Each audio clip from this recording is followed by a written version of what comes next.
الحمد لله نحمده ونستعينه ونستغفره ونؤمن به ونتوكل عليه ونعوذ بالله من شرور أنفسنا ومن سيئات أعمالنا من يهده الله فلا مضل له ومن يضلل فلا هادي له وأشهد أن لا إله إلا الله وأشهد أن محمدا عبده ورسوله أما بعد فإن خير الحديث كتاب الله وخير الهدي هدي محمد صلى الله عليه وسلم وشر الأمور محدثاتها وكل محدثة بدعة وكل بدعة ضلالة وكل ضلالة في النار. أعوذ بالله من الشيطان الرجيم. بسم الله الرحمن الرحيم. إن الله لا يظلم الناس شيئا ولكن الناس أنفسهم يظلمون. القسم کی بڑائی، خوبی، تعریف، حمد و ثنا اللہ رب العالمین کے لیے ہے جو سراپا عادل ہے، سب سے بہتر اور بڑا ہے، زمین اور آسمان کا بادشاہ ہے، جس کے ہاتھ میں سارے اختیارات ہیں، زندگی اور موت کا مالک ہے، پوری کائنات کا تنہا خالق ہے، جو اپنی بندگی میں یکتا اور تنہا ہے، جس نے ہمیں بہترین ڈھانچے میں بنایا. لاکھ لاکھ شکر اور احسان ہے کہ اس نے ہمیں ایمان کی دولت سے مشرف کیا. اور درود و سلام کا نذرانہ پیش ہو نبی اکرم صلی اللہ علیہ وسلم پر، جنہوں نے اللہ کا دین اپنی امت تک کما حق قبول پہنچایا. اللہ کی رحمتیں اور اللہ کی نصرتیں نازل ہو نیک بندوں پر اور دین سیکھنے سکھانے والے اور دین کی تبلیغ کرنے والوں پر.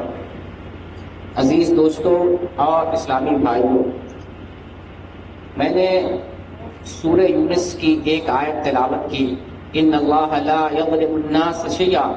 اللہ اپنے بندوں پر ذرہ برابر بھی ظلم نہیں کرتا. وہ عادل ہے، حاکم ہے، اور اپنے بندوں سے محبت کرنے والا، اپنے بندوں پر رحمت نازل کرنے والا اور بے پناہ شفقتیں اور مہربانیاں نازل کرنے والا ہے. اللہ اپنے بندوں پر کسی مخلوق پر ذرہ برابر بھی ظلم کرنے والا نہیں ہے. وَلَكِنَّ النَّاسَ أَنفُسَهُمْ يَظْلِمُونَ. لیکن لوگ ہی اپنی جانوں پر ظلم کرتے ہیں. خود انسان اپنے آپ پر ظلم کرتا ہے، خود اپنے پیر پر کلہاڑی مارتا ہے، اپنے نفس پر ظلم کرتا ہے. اللہ بندوں پر ظلم نہیں کرتا، انسان خود اپنے آپ پر ظلم کرتا ہے. یہ اللہ تعالیٰ نے قرآن میں ذکر فرمایا. ظلم کسے کہتے ہیں پہلے سے سمجھتے ہیں. آج کا خطبہ اسی ظلم سے متعلق ہے کہ ظلم کا انجام کیا ہوتا ہے، ظالموں کا انجام کیا ہوتا ہے، ظلم کرنے والے کیسے تباہ کیے جاتے ہیں، اور ظلم کرنے والوں کو کس قسم کی سزا ملتی ہے اللہ کے دربار سے. ظلم کو پہلے سمجھ لیں. ظلم کہتے ہیں ایک چیز کو اس کی جگہ نہ رکھ کر دوسری جگہ رکھنا. وضع الشیء فی غیر محلہ. کسی چیز کو اس کی جگہ نہیں رکھ کر دوسری جگہ رکھنا. اس کو مثال سے ایسے سمجھ لیں، کسی کا حق نہیں دینا، اس کا حق دینا تھا اس کا حق نہیں دیا. ناجائز کسی پر زیادتی کرنا، اس کے حق میں زیادتی نہیں ہونی چاہیے تھی لیکن اس کے حق میں زیادتی کرنا. کوئی چیز ایک جگہ سے دوسری جگہ رکھ دینا، یہ ظلم کہلاتا ہے. اور ظلم کی بہت شکلیں ہیں، بہت ساری قسمیں ہیں. قرآن نے بھی کئی قسموں کو ظلم کے طور پر بیان کیا، کئی طرح کا ظلم ذکر کیا. ان تمام ظلم کو اگر آپ اکٹھا کرتے ہیں اور موٹے موٹے انداز میں تقسیم کرتے ہیں تو 3 شکلیں ظلم کی نظر آتی ہیں. ظلم کی ایک شکل جو سب سے بھیانک ہے وہ شرک ہے. شرک کرنا، اللہ کی ذات اور اس کی بندگی میں شریک کرنا، اللہ کا حق کسی غیر کو دے دینا، یہ شرک کہلاتا ہے. اور یہ شرک بھی ظلم ہے اور یہ سب سے بھاری ظلم ہے. اس کی دلیل اللہ کی کتاب قرآن مقدس میں ہے. اللہ کا ارشاد ہے ان الشرک لظلم عظیم. شرک سب سے بھیانک جرم ہے، سب سے بڑا ظلم ہے، اس سے بڑا کوئی ظلم نہیں ہو سکتا. اللہ کی بندگی میں شریک کیا جائے، اللہ کی ذات میں کسی کو شریک کیا جائے، اس سے بڑھ کر کوئی ظلم نہیں ہو سکتا۔ یہ ظلم کی پہلی قسم۔ ظلم کی دوسری قسم ہے انسان گناہوں کا کام کر کے اپنے نفس پر ظلم کرتا ہے، اپنے آپ پر ظلم کرتا ہے۔ جب انسان کفر کرتا ہے، معصیت کرتا ہے، گناہ کا کام کرتا ہے تو وہ اپنے جان پر، اپنے نفس پر ظلم کرتا ہے۔ اللہ تعالیٰ نے 4 مہینے حرمت کے جو بنائے ہیں، اور قرآن کی ایک آیت میں اس کا تذکرہ ہے، اس سلسلے میں اللہ نے فرمایا فَلَا تَظْلِمُوا فِيهِنَّ أَنفُسَكُمْ، ان مہینوں میں، حرمت کے جو 4 مہینے ہیں، ان مہینوں میں اپنے اوپر ظلم نہ کرو۔ انسان اپنے اوپر بھی ظلم کرتا ہے، اور وہ ظلم کیا ہے؟ گناہ کرنا، نافرمانی کرنا، معصیت کرنا، اپنے آپ کو ہلاک کرنا، اپنے جسم کو نقصان پہنچانا، یہ اپنے ساتھ ظلم ہے۔ یہ اللہ نے خود بیان کیا کہ انسان اپنے اوپر ظلم کرتا ہے گناہ کا کام کر کے۔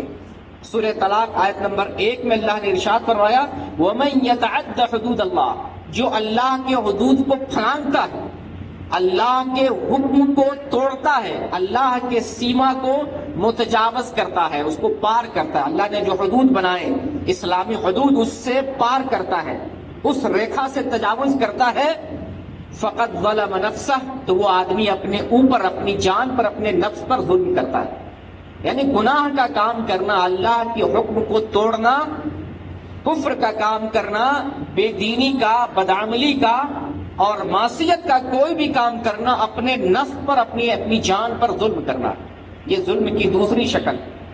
اور ظلم کی تیسری شکل ہے ایک آدمی دوسرے پر ظلم کرتا ہے، ایک انسان دوسرے پر ظلم کرتا ہے، اور اسی پر خطبہ جمعہ ہوگا، اس کی تفصیل اور وضاحت آ رہی ہے۔ تو یہ تین قسم کا ظلم جو ہے پایا جاتا ہے۔ پہلا جو ظلم، اللہ کی حق میں شرک کرنا، اللہ کے ساتھ کسی کو شریک کرنا، اگر اس پر کسی کا خاتمہ ہو جائے اللہ معاف نہیں کرے گا۔ شرک کرتے ہوئے کوئی مر جاتا ہے، شرک پر کسی کا خاتمہ ہوتا ہے، اللہ معاف نہیں کرے گا۔ قرآن میں اللہ تعالیٰ نے اس کو ذکر کیا ہے، اور کتنی دفعہ آپ مجھ سے اس بات پر خطاب سن چکے ہیں۔ تو اللہ اس شخص کو کبھی نہیں معاف کرے گا جس کا خاتمہ شرک پر ہوتا ہے، لیکن اگر وہ شخص مرنے سے پہلے توبہ کر لیتا ہے اللہ اس کو بھی معاف کر دیتا ہے، گرچہ بہت بڑا ظلم ہے۔ ان الشرک لظلم عظیم، شرک سب سے بھاری گناہ ہے، سب سے بھاری ظلم ہے، اللہ اس ظلم کو بھی معاف کر دیتا اگر موت سے پہلے توبہ کر لے۔ اللہ کو چھوڑ کر کسی اور کو پکارنا، اللہ کو چھوڑ کر کسی اور کو سجدہ کرنا، اللہ کو چھوڑ کر کسی اور سے مانگنا، اللہ کی عبادت میں کسی کو شریک کرنا، اللہ کی صفت کو، جو خالق کی صفت ہے، مخلوق میں تسلیم کرنا، یہ شرک ہے۔ اللہ سے توبہ کر لیں سچے دل سے، اللہ معاف کر دے گا، لیکن اگر اس پر خاتمہ ہو رہا ہے اللہ معاف نہیں کرے گا۔ اور ظلم کی دوسری شکل، انسان اپنے نفس پر ظلم کرتا ہے، اپنے آپ پر ظلم کرتا ہے، تو اللہ کی مرضی ہے، اللہ چاہے تو معاف کر سکتا ہے۔ اس ظلم کو اللہ چاہے تو معاف کر سکتا ہے، نہ چاہے تو معاف نہیں کر سکتا، کیونکہ ہم نے ظلم کیا ہے اور ہم مستحق ہیں کہ اس ظلم کا بدلہ ہمیں ملے، اس کی سزا ہمیں ملے، لیکن اللہ مہربان اگر چاہے تو معاف کر سکتا ہے۔ ان دونوں چیزوں کی دلیل قرآن میں ان اللہ لا یغفر ان یشرک بہ ویغفر ما دون ذلک لمن یشاء، اللہ شرک کو نہیں معاف کرے گا، اور شرک کے علاوہ کوئی دوسرا گناہ ہو، ظلم ہو، کوئی اور معصیت کا کام ہو، اللہ چاہے تو معاف کر سکتا ہے، لیکن شرک کو کبھی نہیں معاف کرے گا۔ یہ دو شکل آپ کو معلوم ہوئی۔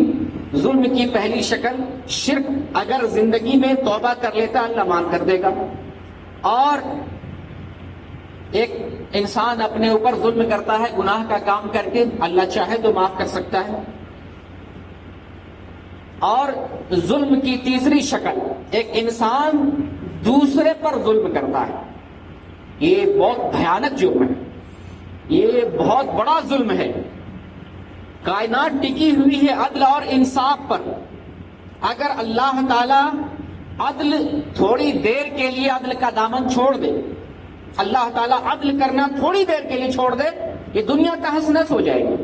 عدل پر یہ دنیا قائم ہے، یہ انسان تمام مخلوق عدل پر قائم ہے۔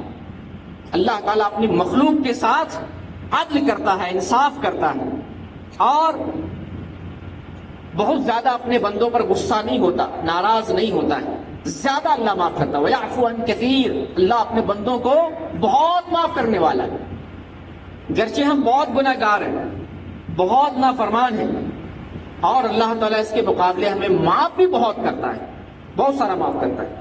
کبھی کبھی تنبیہ کرتا ہے، انذار بھیجتا ہے، متنبہ کرتا ہے، اور ہمیں بیدار کرنے کے لیے مصیبت، بلا، زلزلہ، طوفان، قہر، ظالموں کو مسلط کرنا، یہ ساری شکلیں اللہ کبھی کبھی دنیا میں بھیجتا ہے۔ ابھی زلزلہ آیا ہندوستان میں، پاکستان میں، یہ اللہ کی طرف سے بندوں کو جگانے کے لیے آتا ہے۔ جاگ جاؤ، تمہارا ایمان سو گیا ہے، تم اپنے ایمان کو کھو چکے ہو، تمہارے ایمان کے اندر کمزوری آ گئی ہے۔ وَلَا تَهِنُوا وَلَا تَحْزَنُوا وَأَنْتُمُ الْأَعْلَوْنَ إِن كُنتُم مُؤْمِنِينَ۔ اللہ نے مومنوں کو بتایا، اے مومنوں تم سستی نہ کرو، وَلَا تَهِنُوا وَلَا تَحْزَنُوا، اور غم نہ کھاؤ، کوئی ٹینشن لینے کی ضرورت نہیں ہے۔ وَأَنْتُمُ الْأَعْلَوْنَ، تم ہی غالب رہو گے، تمہارا سکہ چلے گا دنیا میں، تمہارا راج ہوگا، تمہاری حکمرانی اور حکومت اور بادشاہت ہوگی۔ تم غم نہ کرو، سستی نہ کرو۔ شرط لگایا، ان کنتم مومنین، اگر تم مومن ہو، تم مومن کامل ہو، تمہارے اندر ایمان، صحیح ایمان ہے، تو تم دنیا میں غالب رہو گے۔ آج ہم مغلوب ہیں، آج ہم محکوم ہیں، آج ہم مظلوم ہیں، آج ہمارا قتل عام ہو رہا ہے، پوری دنیا میں مسلمانوں کو ذبح کیا جا رہا ہے، گاجر مولی کی طرح، جیسے لوگ سبزیاں کاٹتے ہیں۔ دیکھیں آپ نے برما کے مسلمانوں کے ساتھ کیا ظلم اور زیادتی کی گئی، اور آج کشمیر کے اندر 50 دن گزر گئے، مسلمانوں کے جو حالات ہیں ہمارے سامنے۔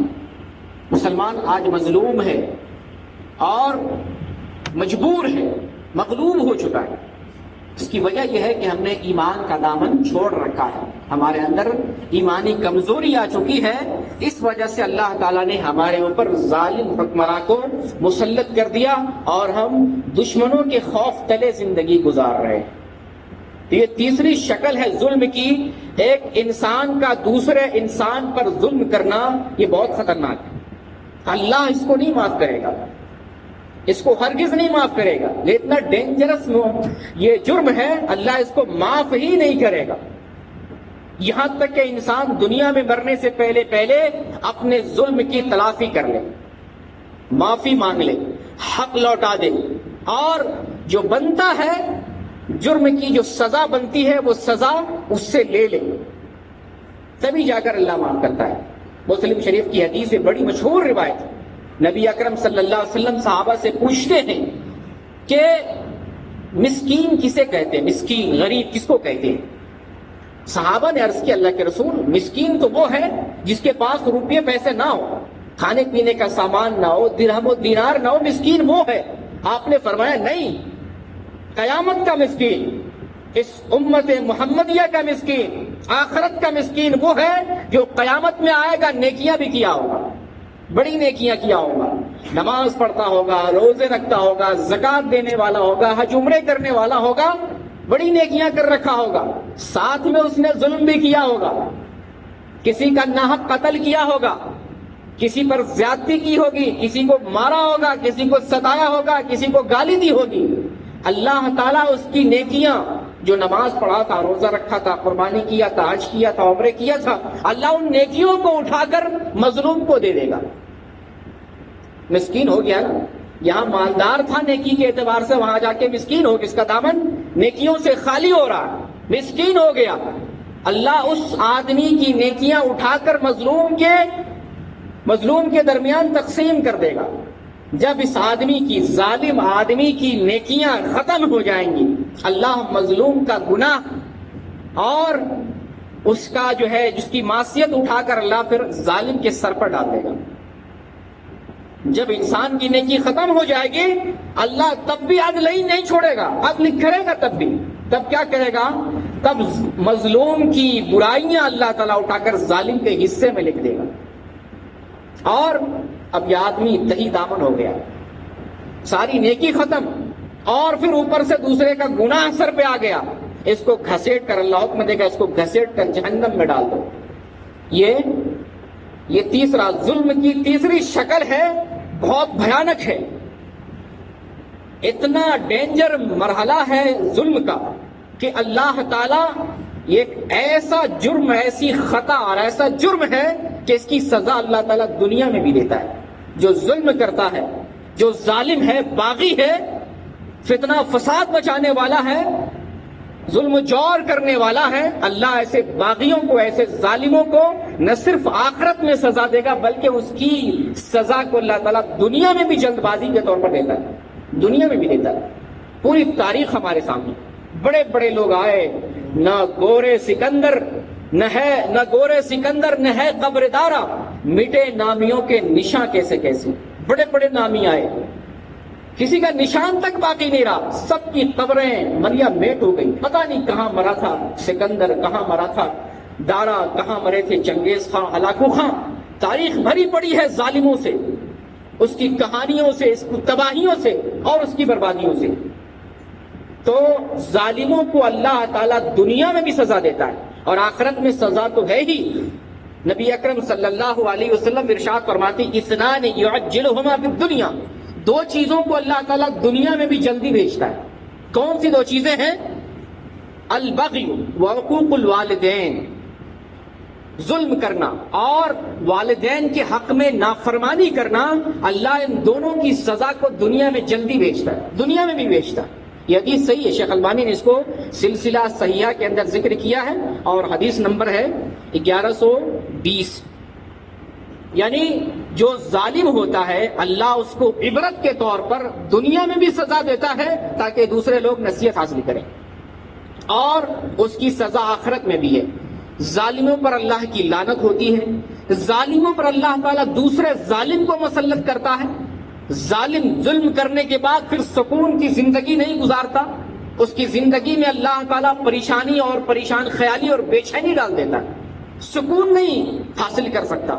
ایک شخص جو مجرم ہوتا ہے، کسی کا قتل کر بیٹھے، کسی کا حق مار بیٹھے، کسی کو ناحق ستائے، کسی کو پریشان کرے اور کسی پر ظلم اور زیادتی کر بیٹھے، پھر سکون نہیں رہتا، اس کا دل اندر سے ملامت کر رہا ہوتا ہے، میں نے غلطی کی ہے، میں نے جرم کیا ہے، میں نے کسی کے ساتھ زیادتی کی ہے، ملامت کے ساتھ وہ زندگی گزارتا ہے، اور پھر اللہ کی جو قدرتی سزا اور مار ہوتی ہے وہ تو اس کا پیچھا کر رہی ہوتی ہے۔ اللہ غافل نہیں ہوتا ظالموں سے، ظالموں کو سزا بھیجنے سے غافل نہیں ہوتا۔ جب بنی اسرائیل پر فرعون نے کافی ظلم اٹھایا، موسیٰ علیہ السلام نے اللہ تعالیٰ سے استدعا کی، دعا کیا، اللہ بارے لاہا اس ظالم بادشاہ کو تو نیست و نابود کر دے۔ گرچہ موسیٰ علیہ السلام کی دعا تاخیر سے قبول ہوئی، مگر دعا قبول ہوئی۔ بنی اسرائیل پر فرعون نے بہت زیادہ ظلم کیا، محکوم بنا کر رکھا، اپنا غلام بنا کر رکھا، اور سب سے بڑا بھیانک جرم فرعون کا کیا تھا؟ جب نجومی نے بتایا کہ تمہارے یہاں ایک ایسا لڑکا پیدا ہونے والا ہے جو تمہاری بادشاہت کو ختم کر دے گا، اس فرعون نے سارے بنی اسرائیل کے سارے بچوں کو قتل کرنا شروع کر دیا، لڑکیوں کو چھوڑا، اس سے کوئی خطرہ نہیں، اور بچوں کو قتل کرنا شروع کیا۔ یہ بہت بڑا ظلم تھا، کائنات میں بہت بڑا جرم تھا۔ اور بنی اسرائیل نے موسیٰ علیہ السلام سے گزارش کی، کیا دیکھ رہے ہیں فرعون کتنا ظلم کر رہا ہے، اللہ سے دعا کریں کیا ہم اسی طریقے سے فرعون کا ظلم سہتے رہیں گے؟ اتفاق سے اللہ کا حکم آیا، موسیٰ علیہ السلام اپنی قوم کو لے کر نکلتے ہیں، راتوں رات اندھیرے میں نکلتے ہیں۔ فرعون کو پتا چلتا ہے موسیٰ علیہ السلام اپنے لشکر کو لے کر بستی چھوڑ کر بھاگ جا رہا ہے، پیچھا کیا اپنے لاؤ لشکر کے ساتھ، اور موسیٰ علیہ السلام جب دریائے نیل پہ پہنچتے ہیں، راستہ بند نظر آتا ہے، اللہ سے دعا کرتے ہیں، اللہ تعالیٰ سبیل راستہ پیدا کرتا ہے۔ موسیٰ جو لاٹھی تمہارے ہاتھ میں ہے، اس لاٹھی کو پانی پر مارو، تمہارے لیے اللہ تعالیٰ راستہ پیدا کر دے گا۔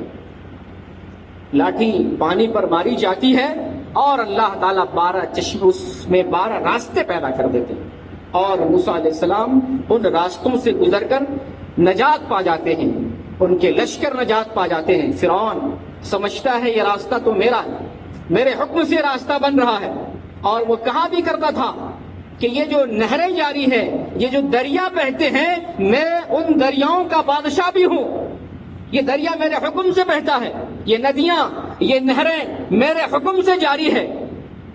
خوش فہمی میں مبتلا تھا اور لوگوں کو دھوکہ دے رہا تھا۔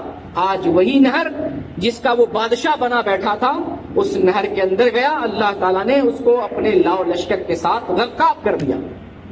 یہ ہے ظالم کا حشر، چھوڑا نہیں اللہ تعالیٰ نے۔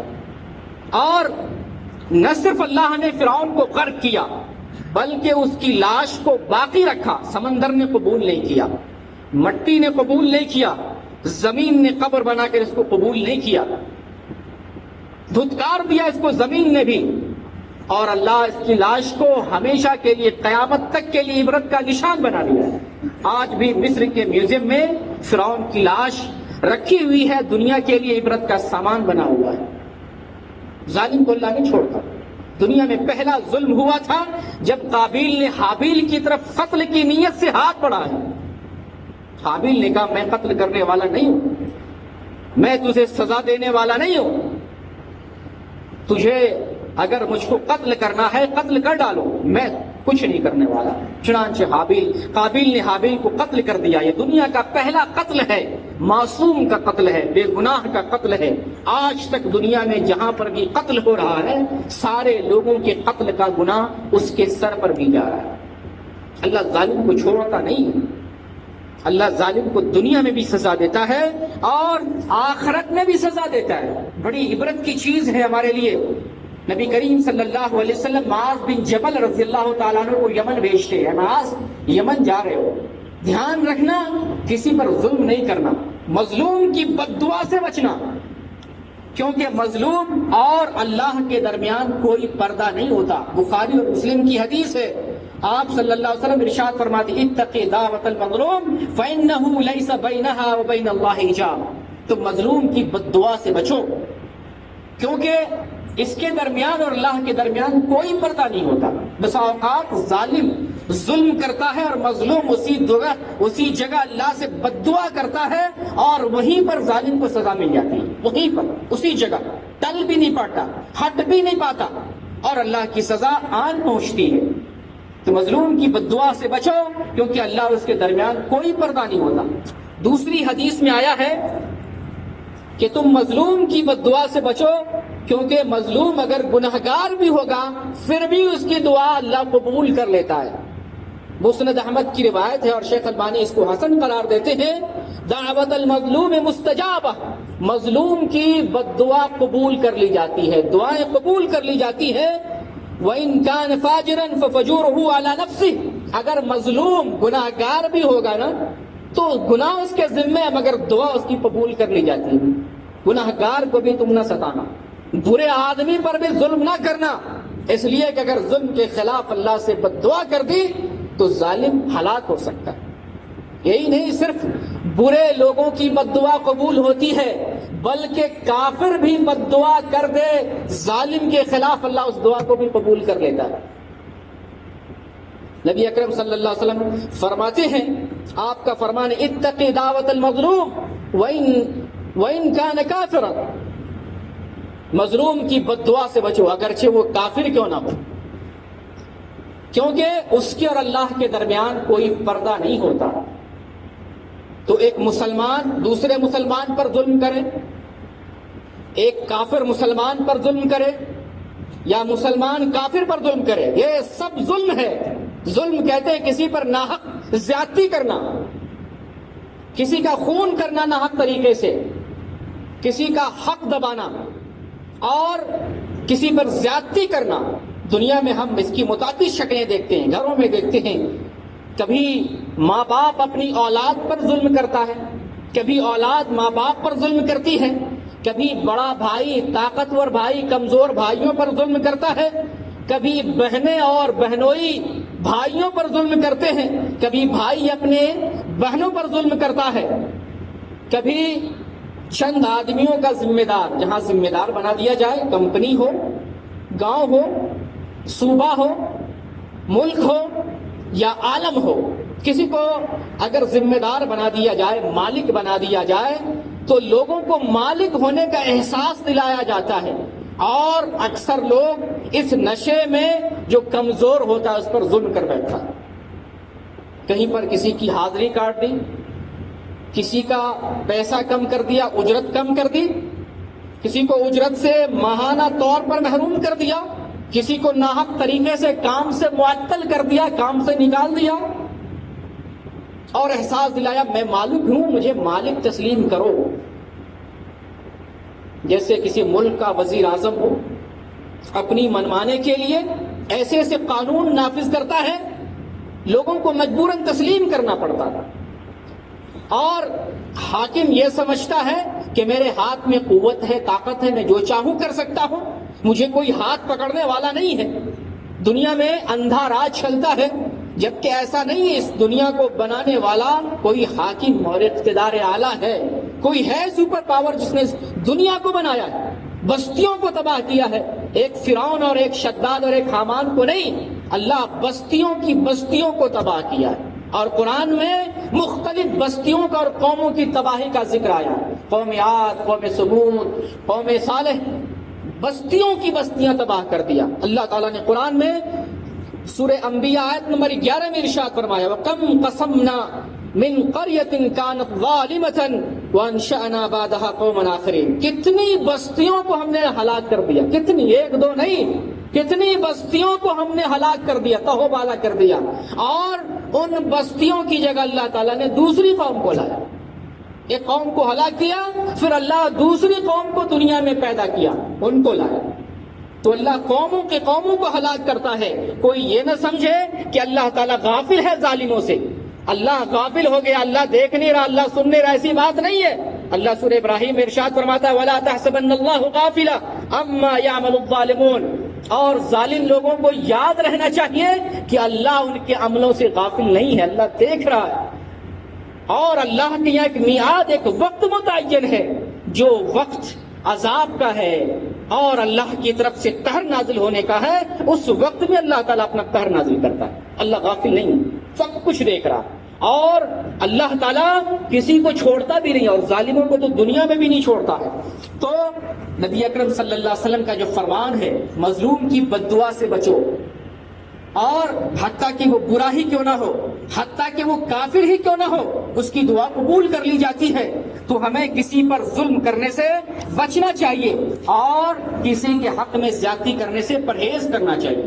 فرعون کی مثال آپ کے سامنے اللہ نے ڈبو کر مارا، اس کے لاؤ لشکر سمیت، اکیلا نہیں، پوری بٹالین کو اور پورے فوج کو ہلاک کر دیا، اور قیامت تک کے لیے نشان عبرت بنا دیا۔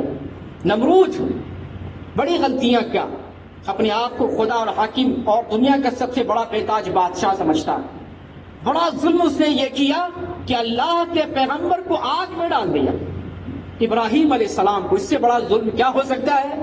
کسی کو آگ میں زندہ ڈال دینا، اس سے بڑا اور کیا ظلم ہو سکتا ہے؟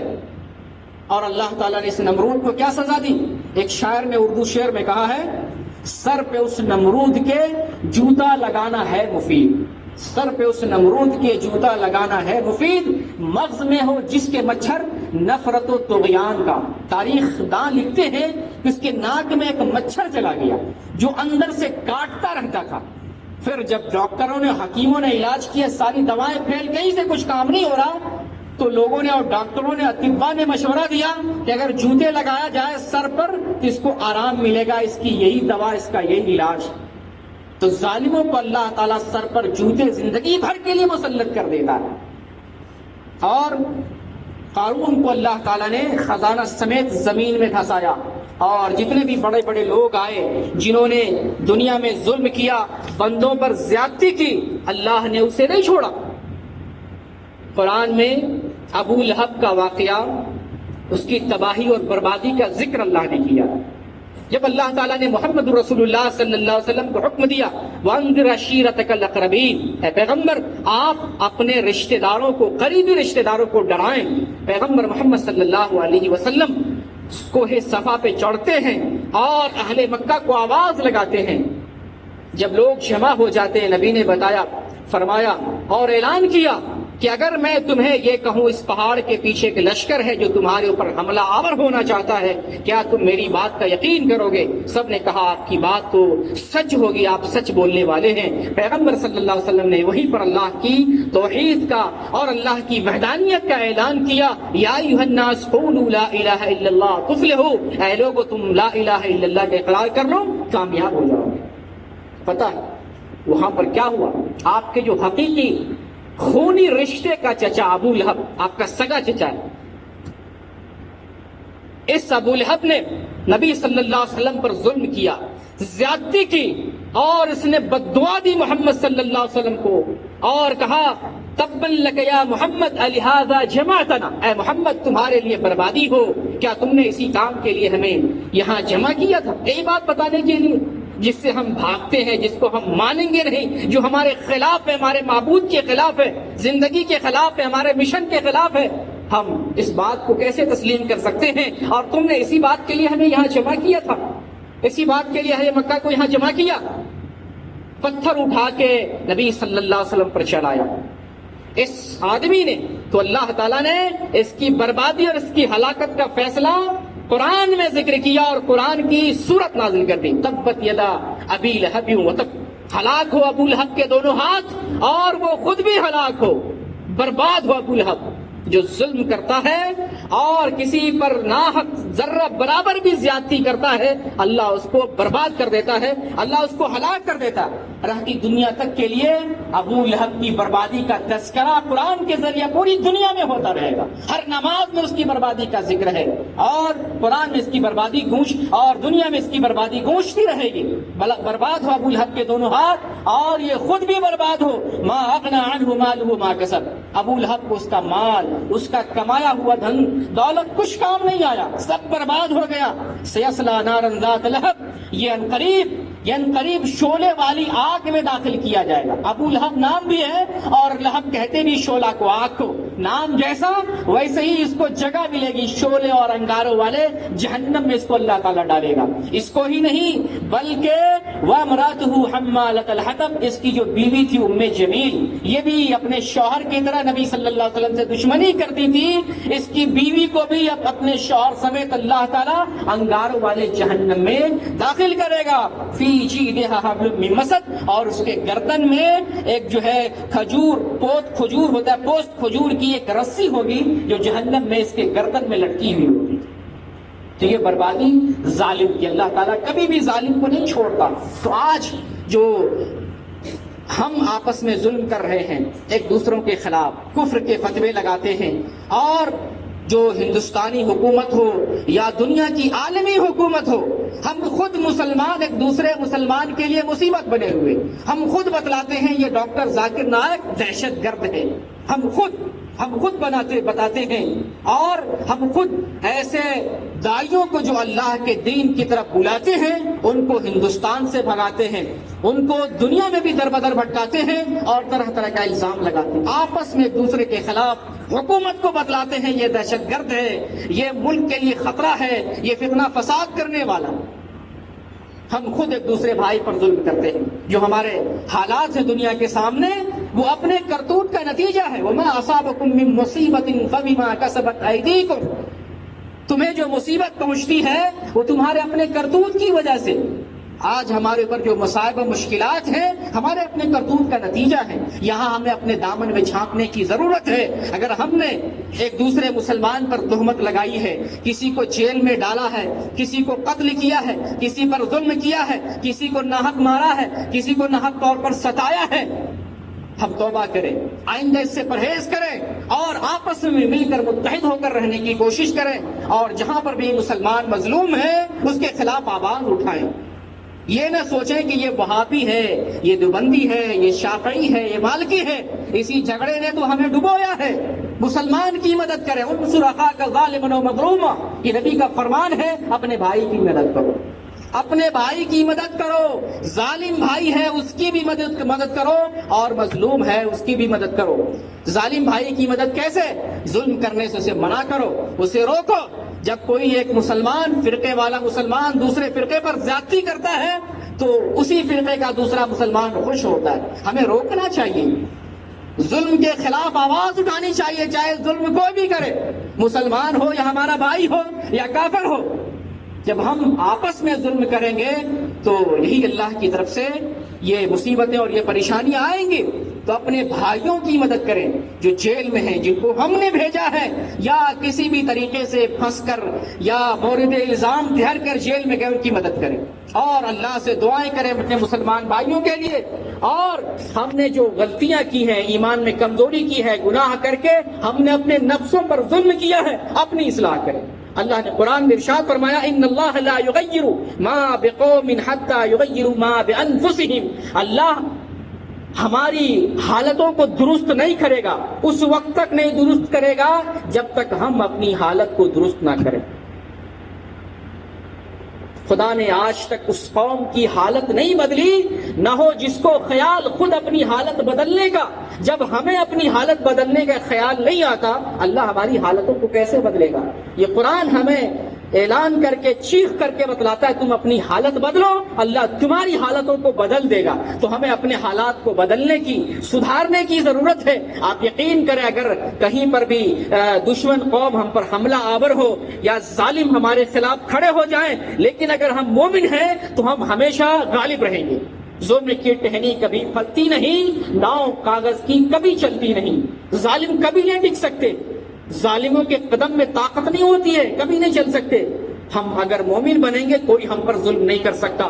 اگر ہم سچے پکے مومن کامل بن جائیں، مومن کی تصویر بن جائیں، تو ہم مظلوم اور مقہور اور ہم مغلوب نہیں رہیں گے، ہم ہی جو ہے دنیا میں غالب رہیں گے. اللہ کا کلام ہمیں وعدہ دلاتا ہے. اللہ تعالیٰ سے دعا ہے باراللہ ہماری اصلاح فرما دے، ہماری حالتوں کو درست بنا دے، ہمارے نیتوں کی اصلاح فرما دے، ہماری کمزوریوں کو دور فرما دے. اے اللہ ہماری ایمانی کمزوری کو ختم فرما دے. اے اللہ ہمارے اندر جو ظلم اور بغاوت ہے ہم سے دور فرما دے. اے اللہ جو کافر لوگ ہمارے اوپر مسلط ہیں، اے اللہ اس عذاب سے ہم مسلمانوں کو نجات دے.